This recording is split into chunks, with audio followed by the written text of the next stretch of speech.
starting to feel like myself again. It's been a while. Hey guys, and welcome to DeraysDiaries Journey to the Top. We're back for episode 5, an exciting episode. Sorry we are late once again. Listen, I broke my ring light, okay? I smashed and crashed and burned my ring light. So I'm in the midst of trying to fix that currently. Today we're going to be doing a really exciting episode. We're going to be doing my journey in reality TV. Let's say my experience in reality TV and how it went for me and the trials and tribulations that I faced along the journey. You guys probably don't really know too much about the show that I did because I don't really promote it. I don't really put it out there. It was a time in my life that was a very difficult time that I ended up filming this, and I guess I was kind of using it as a distraction from my life, essentially, because a lot of things were going on at the time. I'd literally recently ran away from home, had a lot of problems with my family, and was basically starting my life from scratch in London, and had to literally build up from the start. As I said, that is something we will discuss in a later video, but that's not what we're talking about today. So yeah, it was a really difficult time for me, and I had just had to move back to Birmingham because I moved into an apartment that a woman said, oh my God, you've got a room, you've got all this. It turned out she didn't actually have a room. All of her stuff was still in the room, and there was no room for me, and she was sleeping on the couch. That's not a long-term arrangement. And then there was a woman in there that was like a heavy smoker, so it just was not a good arrangement for me. I digress. So yeah, I walked in and they was talking or whatever, having a drink, and he was kind of like, what are you doing here? Like, what's going on? And I'm like, what's going on here? Like, you mean you knew I was coming to London? We would talk all the time. Do you know what I'm saying? Like, what's going on here? Anyway, kind of clocked that it had been a setup and that there was a situation that they obviously wanted me to react, so I didn't react. He got up and I was like, I could do with a drink. And he was like, oh, you want a drink? And I was like, well, yeah. So he got up and went to get us drinks, and I sat down with Sarah, and obviously we're filming, blah, blah, blah. If any of you have watched it, you would have saw this. But that was a setup to try and get a reaction out of me. After that, we went to another location because there was like, I think Sarah had a photo shoot. There was a photo shoot anyway with them lot. And obviously he had this new car, and we had this little thing about like a Batman car, because he said he liked Batman, and I was like, Batman's terrible, all this stuff. Anyway, all this cute little stuff, right?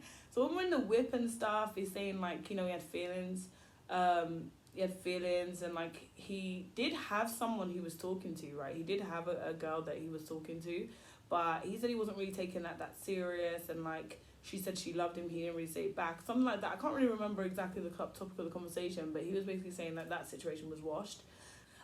So yeah, I ended up moving back to Birmingham because obviously the situation wasn't great, and the woman was actually my mom's friend, so it was a little awkward, you know, like you just done my daughter dirty. I accidentally ended up doing her dirty by signing up for a new energy company when I didn't even realise and didn't really know what I was doing. But anyway, we moved. I found the advert on Star Now.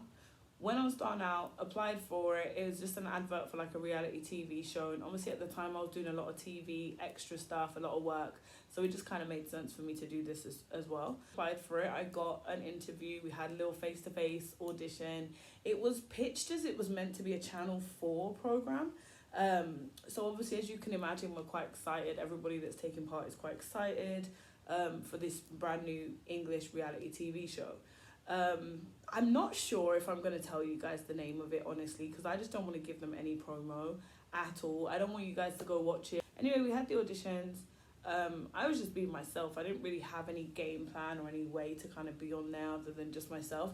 I have this thing as well where I tend to like act a little bit like everything's perfect about me, like everything's in a pocket, and everything is in a pocket. Everything is how it should be with me, but I think sometimes I don't show like the fiery side of my personality enough. I don't show like the demanding side of my personality enough. I don't show some of the other sides of myself, and I think sometimes that can be to my detriment. But then when people see them, they're like, what?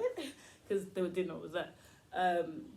But I'm always like myself anyway, so I was being like super authentic. By the way, sorry, nail cam, these are my birthday nails. Look at that. Nail cam. hilarious. Yeah, so anyway, I ended up getting the job, and obviously it was something we weren't getting paid for initially, but we was told that we was obviously going to be paid for down the line, and expenses and stuff were covered and stuff like that. So we started filming. The first time we went out, it was a camping trip in Kent. Excuse me. Rebuke the crisis. Thank you, bless me. So the first time we went out, it was a camping trip in Kent. Oh my god, I'm talking about the guy and I can't stop sneezing. Bloody hell, that's so random and out of nowhere.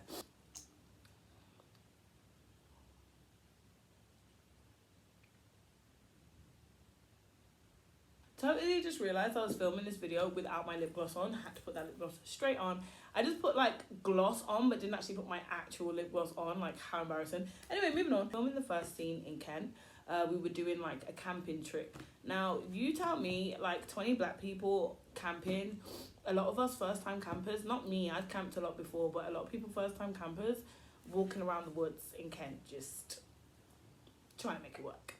It was a thing, okay? It was definitely a thing. So so we got there, we tried to put up the tents, everything. We did put up the tents actually, and everything was fine. You know, we had a campfire, we were about to have a campfire going, started to get dark, we'd already had the tents up, and I remember having this conversation with this guy. His name was Daniel. I'm just gonna put him on blast, I don't give a fuck. His name was Daniel, and me and him was kind of like, I remember it was like sitting on a log or something, sitting in chairs, like chatting, getting to know each other. And it was a real good vibe, you know. We just had good conversation and stuff like that. And then randomly out of nowhere, it's like the middle of the night, like it's pitch black outside, okay? All of a sudden, some man just comes and starts shouting at us, "Get out of here!" Like, pours water on our fire. Like, what? Like, they call the police. Bear police come with like dogs and stuff. Then they say, "Oh yeah, you've got to leave the area." Bear in mind, this is a camping zone. Like, there's people camping just across the way. It was definitely a racially motivated situation. So anyway, they escorted us from the campsite, a good mile walk, I would have you, in pitch black, back to the main road where we could obviously, you know, go back to London. So we ended up having to wait for taxis and all of this stuff, but the taxis weren't trying to come pick us up. Like, it was so ridiculous. The police just left us down the corner of the road, blah blah. Anyway, we had more time to like talk and catch up, me and the guy. As we were going, like, obviously we'd exchange Instagrams or whatever, and he messaged me his number like as we left. So I was like, okay, must be feeling the kid, must be feeling the kid, you know what I'm saying? Started talking, and we just didn't stop talking like the whole time through filming. Obviously, I made the mistake of telling the director that we were talking, because obviously I was gassed, he's pegged, I was like, oh my god, obviously at this time as well, I wasn't thinking about how I looked, I wasn't thinking about any of that. I was like already running away from all the problems I had going on at home, and the fact I was homeless and didn't even really have anywhere to live, whilst I'm trying to film and seem like everything's okay on the show, you know? She then started pulling some strings behind the scenes, and this is where the problems started happening. So while me and him are talking every day off set, on the phone, FaceTime, he's FaceTiming me every night, like we're falling asleep on the phone, like that type of vibe. I was staying at my friend's house, in like her living room at the time. So, you know, it was a real way to get through my situation as well. He was really like a kind of shoulder to lean on while I was going through a real hardship. Because bear in mind, I'm not talking to my mom, I'm not talking to my brother, I can't go back to my house, I haven't got any of my stuff. Like, it was a really difficult time. And I really felt like he had compassion, like he cared. Anyway, that wasn't true. So anyway, the show kept kind of setting up scenarios for us. And there was one where they must have just thought, oh, let's take D-Ray for a dickhead. Essentially set me up with the guy, but he was already on a date with somebody else. So when I got there, he was already on a date. But it's not really a date because she didn't like him. They just set it up that way. And I was meant to come in and pop off and act like some ghetto ratchet chick, which I am not. So you got the wrong one, you know. Nice to see you here. Like, I was feeling some type of way because he'd already told me he didn't like her, and that was not his type of woman. So I was obviously like, what is going on here? So yeah, I walked in and they was talking or whatever, having a drink, and he was kind of like, what are you doing here? Like, what's going on? And I'm like, what's going on here? Like, you mean you knew I was coming to London? We would talk all the time. Do you know what I'm saying? Like, what's going on here? Anyway, kind of clocked that it had been a setup and that there was a situation that they obviously wanted me to react, so I didn't react. he got up and I was like, I could do with a drink. And he was like, oh, you want a drink? And I was like, well, yeah. So he got up and went to get us drinks, and I sat down with Sarah, and obviously we're filming, blah, blah, blah. If any of you have watched it, you would have saw this. But that was a setup to try and get a reaction out of me. After that, we went to another location because there was like, I think Sarah had a photo shoot. There was a photo shoot anyway with them lot. And obviously he had this new car, and we had this little thing about like a Batman car, because he said he liked Batman, and I was like, Batman's terrible, all this stuff. Anyway, all this cute little stuff, right? So when we're in the whip and stuff, he's saying like, you know, he had feelings, and like he did have someone he was talking to, right? He did have a girl that he was talking to, but he said he wasn't really taking that serious, and like she said she loved him, he didn't really say it back, something like that. I can't really remember exactly the topic of the conversation, but he was basically saying that situation was washed. And you know, I wasn't sure really how I felt at the time. I just knew I liked the guy. Obviously, I'm just talking like it's a normal talking situation. You get to know somebody. Obviously, you like them how you like them. And then things started to get really strange. He came over and did my video shoot. Litty, if any of you guys are saying, he's the guy that's in the Litty video shoot. And everyone was fine. We had a good day. We filmed. We did all this stuff. That was sponsored by Stoned Island, and also my good friend James Beats, and we had a great weekend. We shot the video, it came out amazing. Obviously you guys have seen it, but after that he started acting a little weird. So when we went home, he must have said some shit, like I can't even really remember what it was, but he was basically just like, I'm not feeling you, basically, like just randomly out the blue. I don't know if he saw something that day he wasn't feeling, or whatever happened, was just, I'm not feeling you, we're just friends, blah blah blah, whatever. So I'm like, okay, cool, like you was the one putting it on thick. Do you know what I'm saying? Like, I'm all right, cool, whatever. I've never been pressed for guys like that. Do you know what I'm saying? All of a sudden, he's filming with Sarah, and they've got a little thing, but she's already told me she don't like him. He's short and bold and all these things. And then all of this stuff just started happening. Bear in mind, prior to my video shoot, I'd actually met his daughter.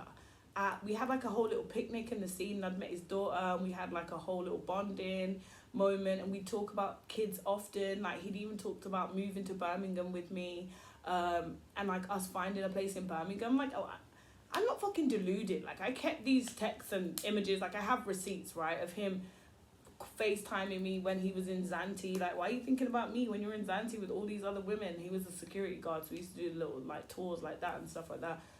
It just, none of it made sense. Like, you're laying it on thick with me, and then you're telling me, oh yeah, I'm not interested anymore, just like out the blue. So then, you know, it came to the reunion. Obviously we're all getting back together. Bear in mind, throughout this there's loads of gossip, there's people talking about he don't really like her. These times he's putting it on thick, like, if you don't like me, don't talk to me. Like, I'm not begging you to talk to me, you know. I've never been that kind of person. I don't have to beg for a man's attention. Like, are you crazy? So, but the show was like mixing things and making things messier. So I didn't really know where I stood, and I was still really vulnerable, going through so much stuff, crying all the time, trying to, you know, assess what I'm doing with my life. I was living in terrible conditions. Like, there was a lot going on with me. I was not thinking about this guy like in that way. Anyway, we must have had the reunion, like dinner, like the penultimate dinner or whatever. And obviously things just kicked off. Like, he tried to get rank. He tried to be like, oh, well, I was like, oh, I don't know if my bum's going to fit here, sitting on a chair, right? There was like this much gap. I don't know if my bum's going to fit there. It's like, don't be acting like your bum's big. Your bum's not even big. Rare. What? I said, what? And he was like, you're not even. So I said, go talk to your girl, man. Don't talk to me, or something like that. I can't remember what I said. And he was like, oh, yeah, my girl's penger than you or something. Bear in mind, you've been chasing me for this whole time. Like, I have not been the one belling off your phone. You have been the one belling off my phone. You have been the one talking about, let's move in together. You have been talking about, you know, all these other things. Don't go out like that because I don't want next man to see you like that. And don't wear that. And you the one be acting this type of way. You want to tell me, oh, no, you're not even as peng as my girl. Blah, blah, blah.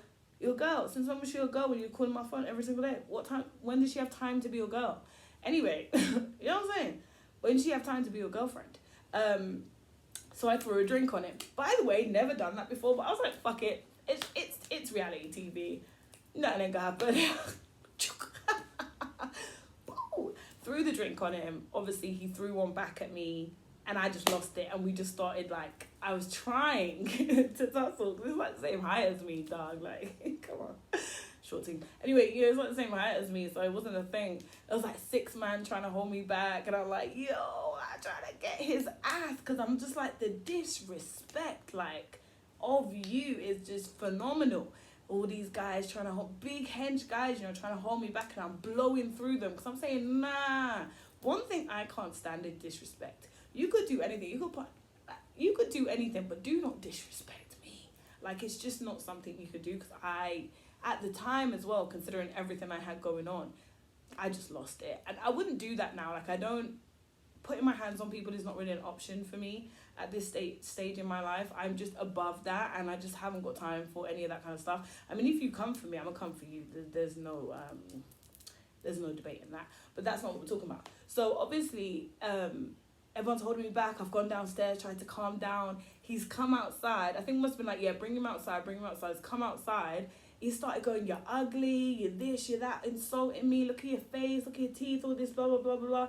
All these insults. I'm like, you're fucking mad. Like, I don't know if I actually, like, connected or not. Like, bear in mind, we've been drinking as well. I don't even know if I actually connected, but he just swiped my feet out from underneath me, and I just went straight down on the concrete. Bear in mind, that fractured my ribs. Like, I actually had fractured ribs and had to go to hospital because my ribs were fractured from that. Anyway, bear in mind, fractured ribs or not, I was mad. I got up, I was ready to go again. I remember taking my belt off, because I had like a belt with a big massive metal buckle. Had a belt, remember taking it off, running down the road, trying to like basically go fuck up his car. Like, you mad, you stupid. Anyway, them lot ran like, what is this girl, a track star? Like, I'm barefoot running down West London, crazy. I would never do this again, just so you know, like, that's not me, but it was then, like, I was young, 26, 25, something like that. Anyway, went to try to buckle up his car. My friends didn't let me. They were like, don't do it, D, it's not worth it, don't do it. I was spending so long trying to get back to this guy. In the end, we just ended up dusting out. And that was that. When it came to the confessionals now, obviously they kept us separate, because, you know, I did end up seeing like a glimpse of him maybe, or someone. I think I saw a glimpse of him, but we ended up keeping the confessionals separate anyway. So I said what I need to say in the confessionals. I had receipts, I brought evidence, like, of him basically going around saying I'm a bunny boiler and I'm running the man down and he never really liked me and I'm not classy and all these things. This is what he's saying on the confessional, but I had all the receipts to show otherwise. So he's saying on the confessional, like, I never really liked her like that. She's not really that classy. Sarah's more my type. Sarah's more classy. These times he's saying, I don't like Sarah. Sarah's fake and false, and I don't like them kind of girl there. Like, you're more real. You're more natural. You're more what I like. So I don't know what it was, if he, like, was having, like, a personality crisis, if he was trying to beat, which wasn't on the table at that point, because I was in Birmingham. He was in London. You know, we weren't bucking up at that point, which is another thing. Like, we weren't bucking up. Like, every time I come down to London, you're not available. So why was you wasting your time on the phone to me? Why was you wasting out those 3 minutes? Free or not, why was you doing that? And so I don't really understand that. I don't really understand that kind of theory, like, why you would waste your time trying to, like, disrespect somebody, but whatever. As much as of an awkward situation it was, I still don't know what he was told. I still don't know what he was thinking, whether he saw something he didn't like. If he just decided he didn't like me, that's cool, that's whatever. But it was the way that he just chose to disrespect me and downright put me down, when you know what I was already going through. You'd been there to support me. You'd been hearing me crying. You'd been hearing me upset. You'd been hearing me having all these feelings and emotions about my situation. Why would you then continue to act that way, you know? So it just kind of... why you would continue to, like, act that way doesn't make sense. So I was just kind of like, you know what, this is ridiculous. Like, when I actually watched it back, they just made me look like a fucking prick. They made me look like some pathetic little woman that was running down this man, and he never want me, and this, that, and the other. I've never been that person in my life. I don't care what you guys think of me or what anyone thinks of me, to be honest. You might not think I'm shiny, might not have every hair in place, might not be perfect, but I'm fucking real. And I don't lie, and I don't make things up, and I have evidence, and I have receipts. If I say something, I can back it up. And it's that kind of energy. They just tried to make me look like I'm completely the opposite, like, of that, like, just some actual idiot gal. So then, obviously, after the confessionals and him being absolutely disrespectful and it aired, a lot of people were coming to me like, oh my god, D-Ray, like, what happened? This doesn't seem like... I had a lot of people coming to me because the show made it onto Shade Bar. Like, me having the fight with the guy made it onto Shade Bar. I got like 600,000 views. Like, it literally went viral. But I was in Portugal at the time, living it up, living my best life. So I wasn't even around for when it went viral. At the same time I went viral for dancing Cranium, and Krypton Conan was filming it on stage at Afro Nation. So I just wasn't trying to be associated with me punching or attempting to punch this guy having a fight. I was like, oh, you know, it's always the loud loud ones fighting or making stuff look bad or whatever people had to say. But without knowing the rest of the story, obviously you're gonna think I'm crazy. But knowing the rest of the story, it's like he deserved that and more. He actually deserved way more than that. So yeah, it was a bit crazy. And then when they asked me to come up for season 2, I only really came back because it was paid opportunity. Obviously I was, you know, now the most talked about person on the show. And I was kind of in a better headspace. I had my spiritual evolution. It'd been a few years. I'd done a lot of growing up and growth, so I was ready to like go back in and start something fresh. And I said, yeah, okay, cool, I'm down. But I was changed. I wasn't down for the bullshit. I wasn't down for the arguments. I wasn't down for the negativity. And I could see where I was being set up and where I was being trapped. So the season started to become very uncomfortable. There started to be a lot of lies around about me. I said this, I said that. People getting mad about things I'm supposed to have said or whatever. Whatever I'm saying about behind your back, I will say to your face. Like, I'm not scared of anybody or scared to say my opinion. Like, part way through filming, we'd already done quite a lot of filming. I'd done some Reiki. We'd had, I think, a party. I can't remember what else we did. A dance class, right? I'd come straight to the dance class from a photo shoot, which I told them I had a photo shoot on that day. I can't come to filming. They were like, well, we need you to come and teach the dance class. So I literally turned up late because I'd come all the way from West London to go to Wood Green. Like, it's far. It was far. And obviously I was late. So I told them I was going to be late. But everyone's giving me attitude. Now on the show, it's like, oh, she's always late. Who does she think she is? She's just walking in. Like, it's the way that people frame stuff and make you look ridiculous and embarrassing. And at the time, I was not going to be sitting there justifying myself and sitting there saying and doing all these things to make you feel different to me. Like, you see what you see, you know. I am conscious that this video is going on and on and on, and I've got so much more to tell you, so I am going to do a part 2, okay? I've told you the first season, and there's so much more. I will be doing a part 2, and I will be bringing that to you guys hopefully next week. So I hope you've enjoyed this. It's been a nightmare to film because it's like a half-an-hour video. Hope you've enjoyed this vlog, me versus reality TV, and stay tuned for part 2 because there's so much more drama to go. I love you guys. Like, share, and subscribe. Please do click notifications so you stay up to date with everything that's coming in. And let a friend know that D-Ray's here. She's there. She's back on YouTube. She make tune and video. Stay tuned for part 2. Mwah. I know you want my Cadillac Doja. Can you handle this back in motion? Told you, baby, I got the portion. Don't be acting like you don't know it.